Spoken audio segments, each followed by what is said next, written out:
Bom dia, família de concurseiros.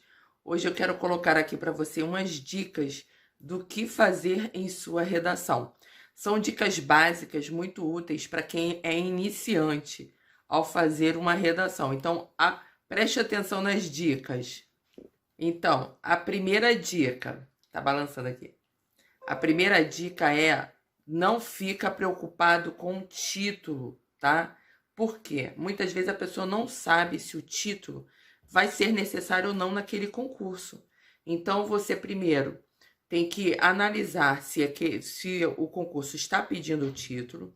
Segundo, você vai desenvolver a sua redação. E aí, a partir do que você desenvolveu, você vai criar um título sem a presença de verbos, tá? Lembre-se disso, e nada de pontuação nenhuma no título. Evite, segunda dica, né? Evite o internetês. Quer dizer, tudo que você usa na internet para escrever, principalmente aquelas expressões que você escreve de uma forma abreviada, como minha filha coloca, meu Deus, né? MDS, tais tipos de expressões não podem aparecer em sua redação, tá? A terceira dica é evitar abreviações, certo? Abreviaturas, evitar tudo.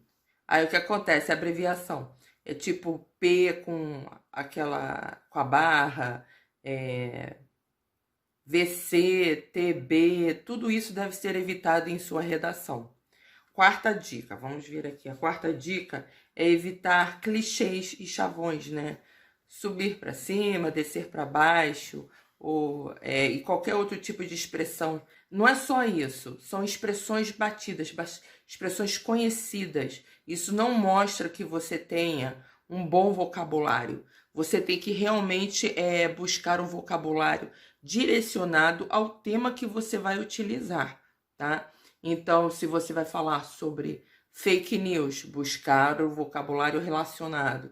Se você vai falar sobre direitos humanos, buscar o vocabulário direcionado a esse tipo de tema, de assunto. Então, é muito importante você mostrar que tem domínio do assunto por meio do vocabulário empregado. Agora é a quinta dica. Evite tentar escrever igual aos outros. Escreva com seu próprio estilo. Então, tem pessoas que já têm um estilo de fala, tá? Ela fala de uma forma rebuscada, de uma forma mais formal, por exemplo, advogados, tá? Ou mesmo alguém que já seja filho de advogados ou médicos, emprega um vocabulário mais rebuscado, e você, de repente, é filho de pessoas que trabalham mais na área artística, ou algo mais tranquilo, comercial, industrial. Então, você vai ter um vocabulário mais simples, né? Mais cotidiano, coloquial. Então, use o seu estilo de escrita. Não copie o estilo de escrita dos outros, porque o seu texto vai ficar um pouco estranho, porque você vai saber empregar em uns momentos e não em outros momentos. E o examinador vai perceber que está havendo uma forçação ali de barra na hora de escrever. Quando o aluno busca o próprio estilo dele, evita as gírias, os clichês, os chavões, ele já vai escrever de uma maneira formal adequada, mas com o estilo dele. Você pode perceber pelos próprios professores. Eu tenho meu estilo de falar, como outros professores apresentam o estilo deles. Cada um tem o seu estilo, mas todos têm o domínio do assunto. Então é isso que importa, tá? Preste atenção nesse detalhe. Agora o próximo. Que é claro que é o óbvio, né? Que eu coloquei aqui umas dicas, só um lembrete. São as gírias, evite gírias. Então, às vezes, o aluno não sabe que ele está usando uma gíria.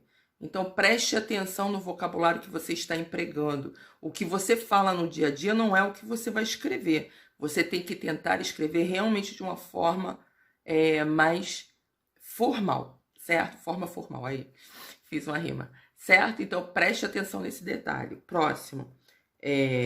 Evite estrangeirismos, usar a palavra Facebook, shopping, qualquer outra palavra que seja em inglês. Tente evitar, procure usar o vocabulário, o nosso vocabulário de língua portuguesa mesmo. Não ter envolvimento emocional, gente. A maioria dos alunos, às vezes, buscam colocar emoção no texto. Não coloque. Então, por exemplo, se vai falar sobre que eu sempre dou esse exemplo, que é bem mais fácil, sobre a questão da superlotação dos presídios. Então a pessoa ela vai querer o quê? Se envolver com aquele problema, vai querer criticar o governo, e aí vai numa crítica emocional falando mal do governo, e o que tem a ver isso? Nada, né? Você vai colocar ali críticas que vai acabar prejudicando a sua argumentação. Você sempre tem que se lembrar que o texto de redação é um texto formal, argumentativo. Você tem que provar que você é capaz de defender seus pontos de vista. Por exemplo, quando sua mãe diz que você não vai sair à noite, você não vai sair à noite. Você vai ter 1 milhão de argumentos para provar que você pode. Estou dizendo lá na época antes do problema do Covid. Você vai ter ótimas argumentações para defender a sua ideia. Isso é uma redação, entendeu? Você pensar em quais argumentos, pelo menos 2, são só 2 argumentos para defender o seu ponto de vista diante de um assunto. Então, você tem que utilizar argumentos válidos para defender o seu ponto de vista. Não se envolver emocionalmente. É injusto o que o governo está fazendo, é injusto o que as pessoas fazem. As pessoas tinham que saber o que elas têm que fazer nesse momento. Então, se eu estou fazendo isso, eu estou dando o quê? Eu estou colocando emoção e opinião. E uma redação argumentativa não pode ter emoção e opinião. Ela tem que ser um fato científico.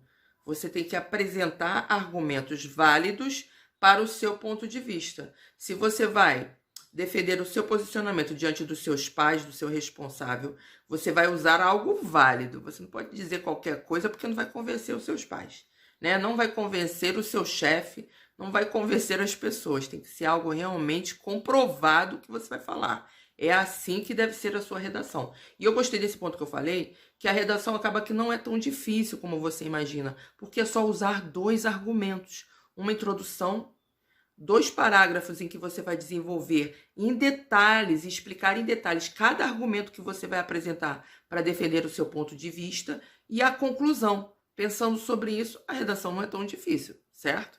Então, continuando, mais uma dica. Eu falei sobre não se envolver, né, emocionalmente com a redação. E agora a gente vai falar sobre a dica 9, generalizações, né? Então a gente vai evitar dizer, é como a gente costuma dizer assim, olha, todo homem é igual, toda mulher é igual, isso sempre acontece, vai sempre acontecer, isso é uma generalização. A redação é algo único, ela não pode ser generalizada, usar argumentos que são válidos para tudo, não. Tem que haver argumentos plausíveis para defender aquele ponto de vista, nada generalizante, tá? Que seja válido para tudo, não pode. Aí se constituiria o quê? Uma redação com um argumento fraco, um argumento que não vai tornar o seu texto autoral e interessante. Continuando aqui, a 10ª dica é evitar frases na voz passiva.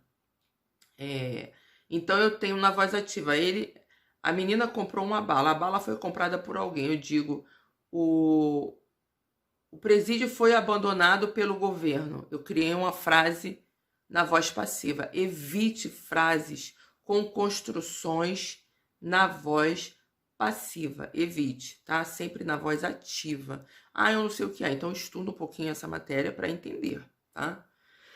Continuando. Seria esse o fechamento. Eu dei 10 dicas aqui, já foram pontos abertos importantes para você, tá? E você deve aplicar. Lembrando que muitas vezes se torna cansativo desenvolver uma redação. Por quê? Porque são muitas regras. Então, você tem que ir aos poucos. Você pega um pouquinho de regra e aplica naquela redação e faz a correção. Na próxima, você vai aumentando o conjunto de regras a serem aplicadas. Aos poucos, você vai instintivamente, naturalmente, desenvolver o seu texto, tá? E colocar as suas ideias de uma maneira organizada, com coerência e coesão textual. Mas não adianta você que não tem o hábito de escrita de uma vez querer aplicar tudo, tá, que vem à sua mente. Então, o que eu sempre falo para você, faça um fluxo de ideias use o seu fluxo de ideias para colocar no seu texto. Você vai, escreve o rascunho e vai apresentar esses problemas, por exemplo. Você não tem que corrigir na sua mente esses problemas, você tem que escrever com todos os problemas, voltar e corrigir esses problemas, cortar e reescrever de novo de uma maneira correta. O que vai acontecer? O seu cérebro automaticamente vai criando um input e ele, na hora de construir um parágrafo, uma ideia, ele já vai fazer da maneira correta. Mas você não pode querer escrever se corrigindo. Se você tentar escrever se corrigindo, você vai ter um bloqueio. E esse bloqueio vai te pedir de fazer a redação. Faça sempre a primeira redação com tudo que vier à sua mente. Depois você se lembra das regras, volta, corrige, cortando os erros e fazendo substituições, passa limpo da maneira correta. Cada vez que você fizer isso, você vai melhorar e vai perceber que você vai errar menos. Mas não adianta você, a primeira vez, tentar fazer um texto sem o erro. Isso não vai acontecer. Como se diz por aí, isso não vai rolar. Isso vai te atrapalhar e vai criar o tal do bloqueio para a escrita, tá? Antes que eu me esqueça, já faz parte do meu grupo lá do Telegram? Entra lá no meu grupo do Telegram para receber todos os materiais e estudos para o seu estudo. Eu coloco lá dicas de redação, dicas de gramática. Vou começar a inserir as dicas também de literatura, tá? Tem vídeos explicativos, tem todo o material para você baixar, então faça parte do meu grupo do Telegram. Como é que você faz? Baixa o aplicativo do Telegram no seu celular, vai lá no meu perfil do Instagram, clica lá em Telegram que você já entra direto no meu grupo, tá? E uma outra grande dica para você é, caso você tenha dificuldade de fazer a sua faculdade, né? Porque você mora em uma cidade em que não tenha fácil acesso a uma faculdade pública, né? Ou mesmo a particular, ou o custo é muito alto e você tem que trabalhar para ajudar a sua família, porque isso acontece muito, a pessoa precisa trabalhar. E muitas vezes os trabalhos é de segunda a sábado e a pessoa tem pouco tempo para o estudo. Eu indico para você a faculdade Pitágoras Ampli, que ela oferece cursos à distância, tá? Você vai poder fazer a sua graduação em 3 anos. É mais rápida porque é à distância, então você vai poder cursar as matérias de uma maneira mais rápida. Os valores são super em conta, tá? E eu tenho um link aqui no meu perfil. É só você clicar lá no link para conhecer a Faculdade Pitágoras e como é que funciona todo esse curso. Tudo através de um aplicativo muito legal que eu já dei uma olhada e amei, tá? Como é que funciona esse aplicativo. Então, para você que tem essa dificuldade, fica a dica para você de cursar a Faculdade Pitágoras Ampli, que é uma conceituada faculdade de São Paulo, reconhecida pelo MEC, ok? Então, eu teria muito mais para falar e vou falar de outra vez, tá? E todas as suas dúvidas você coloca aqui nos comentários que eu vou responder a todos, ok? Espero que tenha gostado desse vídeo, tá? Um beijo e até a próxima aula.